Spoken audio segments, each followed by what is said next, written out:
Ah, yeah. You already know what this is. Come May 8th, it's going down. One of the best, if not the top three MCU films. I am talking about Black Panther. Of course. So, look here, man. I almost dropped my camera. Black Panther exceeded my expectations in every way. It had an all-star cast. It, man, brought my man Ryan Coogler in there to direct, write, script, bring in Kendrick Lamar for the substitute soundtrack, but in the same exact time bring in such a great composer with great music, great flair. But then the substance behind this is the empowerment behind it of not just African Americans, but Africans and African Americans, and the specifics behind the dynamics in between that. And it was a cultural resonant moment that happened, and I was just like, when we went to the movie theater the first time, I was like, I ain't seen anything like this before, man. Like, not only is this dope, but everybody is bringing it. And then I'm not just talking about people that are African American or African. I'm talking about like my man Andy Serkis, Martin Freeman. Like, they brought it even harder. Like, Andy Freeman, like, legit, I could care less about his character in Civil War, right? But not even Civil War. Yeah. In Civil War. But when he came on the scene with this, I was like, yo, I actually really dig your character. And I see why he's going to tie in with the Captain Marvel scene of all of this. But then, my man Andy Serkis, like, when I went and re-looked at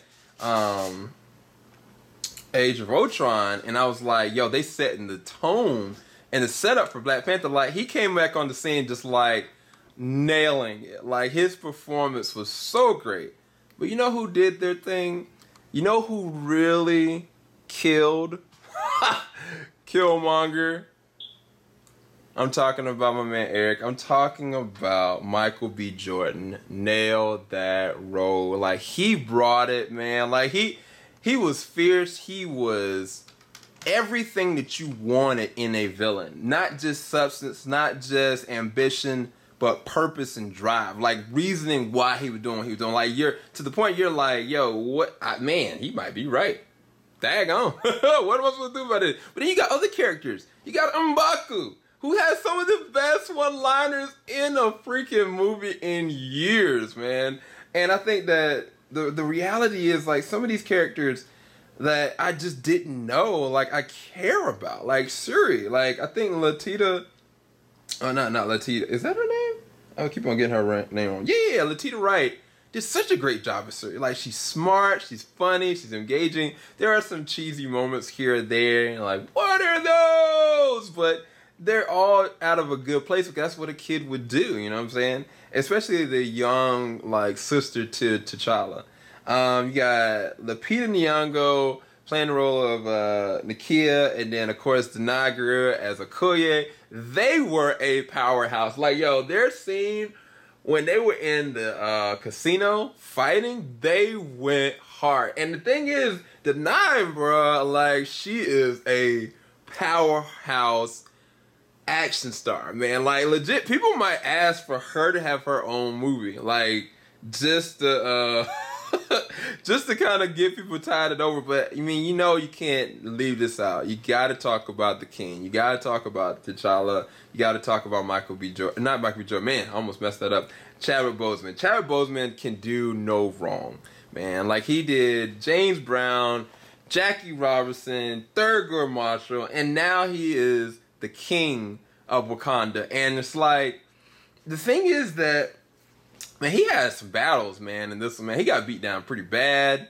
He had a lot of messed up stuff happening. Like, I think his dad made it clear in that one comment. It was like, you are a good man. And it's hard for a good man to be a good man and be a king. And it's like, that is the entirety of this film. It's like him having to make these critical decisions where his own people are destroying themselves. And it's like, it's never not gonna be that case. And it's like I don't think it's gonna get any better before it gets any worse, honestly.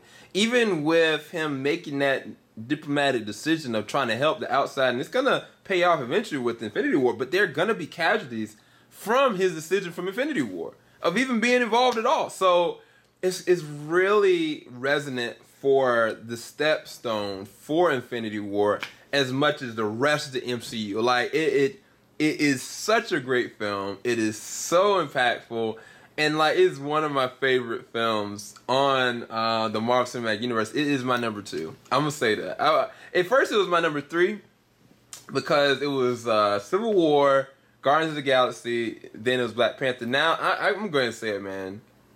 This is my number 2. Guardians of the Galaxy ended up becoming my number 3, and Avengers 1.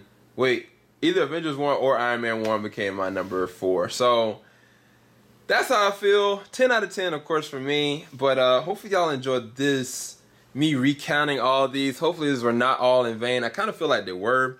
I've been doing these Stardust reactions as well. I hope you guys have been going to them. Please do. Go down in the description bar below. Check them out. And I want you guys to do a reaction for what you think about Black Panther. I want you to leave your 30-second reaction. Make sure you tag us at JVS. Because come tomorrow, you guys, the war, it's about to begin. Infinity War. Peace, guys.